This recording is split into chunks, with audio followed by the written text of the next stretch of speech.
I'm Frank Provenzano of the Provenzano Group, and welcome to another edition of Homeschool. Today we're going to talk about vent hoods and specifically cleaning your vent hoods. The way a vent hood works is pretty simple.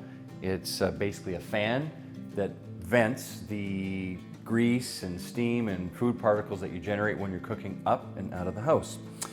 As a result, the filters on your vent hood collect a lot of that grease and food particles. I'm not sure if you can see this, but if I run my finger along it, I can probably collect enough grease to fry an egg. So, simple solution, every 6 months or so, pop these vent hood filters out, take some mild dish detergent and clean them like you would your dishes. Let them thoroughly air dry, put them back in.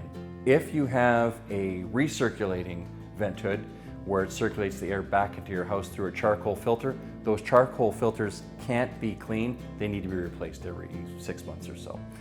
Do that and you'll have a happy, healthy kitchen. And that is Homeschool.